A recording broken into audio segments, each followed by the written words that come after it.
Hello and welcome back to another exciting chess game, ladies and gentlemen. This one was played in 2011 at a Hoogeveen tournament in Netherlands, and it was played between Vladimir Kramnik playing as white and his opponent Anish Giri. What is interesting about this game is that it shows you how you should play against King's Gambit, main tactical ideas and resources you can use as white, and also shows a spectacular game of Vladimir Kramnik sacrificing his rook for an amazing attack, which completely left Anish Giri in ruins. So without further ado, a really exciting game, and we will go straight into it. White opened the game with knight f3, we have knight f6, and we have c4. Now from this game can transpire into many openings. For now this is an English opening, but of course in our game g6 was played, and after knight c3 we have bishop g7 on the board.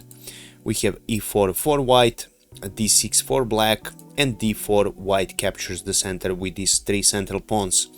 We have castle for black, bishop e2 developing move for Kramnik, and we have e5 counter-attacking in the center for black, and we are now in King's Indian defense, a normal variation.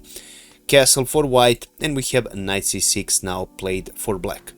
Right now black is pressuring this pawn and asking white to question.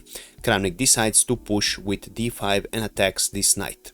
We have this knight retreating on e7, and now we have b4 again with the idea to push later c5, grabbing even more space in the center. Knight to h5 was played for Anish Giri. Giri wants to put his knight on this really nice f4 square. g3 was played to counter that, and we have f5 right now trying to open the f-file for black. We have a knight to g5 for Vladimir Kramnik because this square opened and also leaves this weak e6 square. We have knight to f6 now played for black. Black is cancelling his old plans and he's retreating his knight. Bishop to f3 played for white to protect this pawn, of course, and we have c6 right now for black, trying to undermine this strong center of white. Game continued with bishop a3 for Vladimir Kramnik, and we have c takes on d5 for black, e takes on d5 for Kramnik, which leaves this e pawn free for pushing, which happened in the game. e4 for black, bishop e2 for Kramnik, and right now we have knight to e8. Black is trying to reroute his knights. We have a rook to c1 right now played for Kramnik, and h6 was played for black, attacking this knight. And right now we are coming to the first critical part of the position. Right now white plays knight to e6, a really good move, although it looks that after this trade this pawn will be very weak. This is one of the main ideas in this opening, so please pay attention how you should play after this move. Of course black has to accept this because he was forked. We have d takes on e6, and right now knight to c7 was played for black, so black immediately aims at this weak and isolated pawn. But white doesn't care about that and he plays b5, so he counterattacks this d6 pawn of black. So he has his own resources. We have bishop to e5 right now for black with the idea to protect this pawn. Still, white doesn't care about that and he continues with queen to b3. Right now if this pawn is taken, there will be a discovered attack after c5 is pushed. So it's not safe to pick up this pawn yet. Black plays king to g7. We have rook f to d1 right now, pressuring this pawn even more. Black continues with knight picks up on e6, so black finally decided to pick up this pawn, and we have c5 opening this discovered attack on this knight.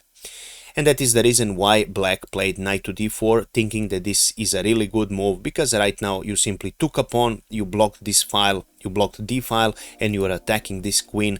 But Vladimir Kramnik finds an amazing sacrifice, and this sacrifice is rook picks up on d4.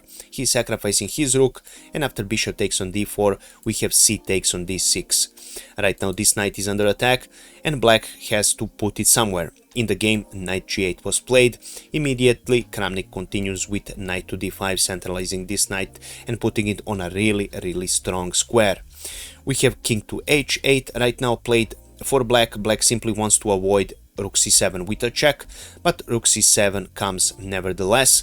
We have bishop to e5 right now, trying to take this pawn, and right now Kramnik played bishop b2, which still keeps the advantage for white but lowers it. Actually what was winning after this move, I will show you right now the variation, it was a rook picking up on b7, and after queen c8, we have rook c7, again attacking this queen. After queen retreats, we have knight to e7 right now, a really strong move.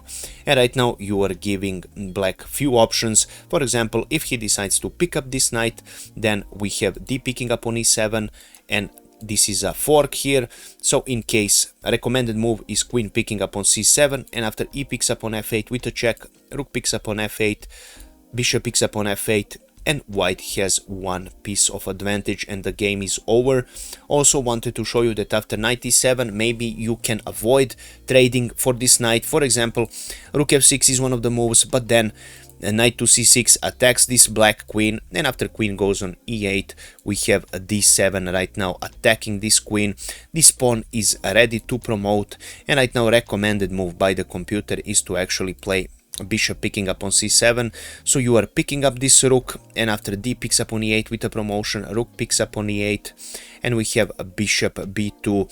Again, a bad position for black because this rook will fall and white has the material advantage, so it's game over again. So after bishop e5, this was the way to continue the game, but bishop b2 still keeps the advantage, although it lowers it. We have queen picking up on d6 for black, a rook picks up on b7 for Vladimir Kramnik, and we have g5 played for black.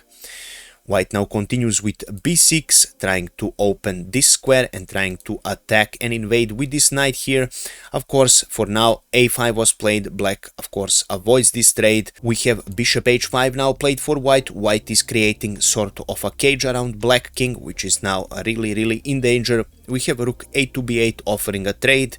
Kramnik refuses, of course, rook to a7, and finally we have bishop picking up on d2 for Anish Giri. We have queen picking up on b2 with a check, knight f6 to block this check. We have bishop f7 with a threat of picking up this knight, and after that we are threatening all sorts of discovered attacks, and black will be soon checkmated. That is the reason why king g7 was played. Unfortunately, this cannot solve anything. We have a rook to d7 right now played for white, attacking this queen and also offering this trade. Of course, taking this is not good at all because there is a checkmate threat. After king goes on h7, we have queen to g6, and after h8, queen picks up on h6 is a checkmate. So this is a sacrifice. You cannot pick up this rook. After queen goes on c6, bishop e6 was the last move of the game, and black decided to resign after this move. So I will just show you a few options here. The best recommended option is to actually pick up this rook, because there is a really strong checkmate threat you cannot defend, and this would be the position you would continue on playing. White simply winning here because of the bad position of the black king, and also this free pawn that is ready to promote really soon. White simply has a better position here. So after bishop e6 check, if you decide to go somewhere else, for example on h8, then the game continues with knight picking up on f6, and we are threatening checkmate here on h7. Again, queen picking up on d7 is the number one move, and after that, of course, knight would pick with d7 with a discovered attack on this king, and also rook will fall and it's a game over. Of course, this is really difficult to play after knight e6.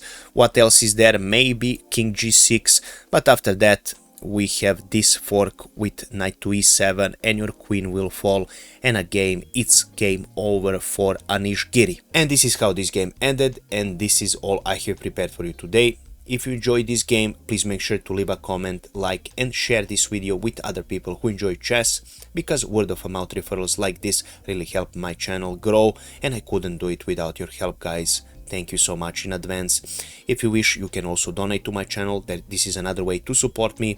I will leave the PayPal link in the description of this video, and you can also become a channel member as well. All of your support means a lot to me. It makes me continue making my videos. Of course, this is not obligatory, and it really helps me a lot. Of course, I always invite you to comment about this chess game. Have I missed something in the analysis? Did you enjoy it? Do you like watching Vladimir Kramnik games, and do you have some other games of Vladimir Kramnik you can recommend to me? Or simply, if you wish to comment about anything else, feel free to do so. I always enjoy reading your comments, guys, you know it. And this was all, guys. Thank you so much for watching one more time, and we will see each other in the next video. I wish you a pleasant night. Bye bye.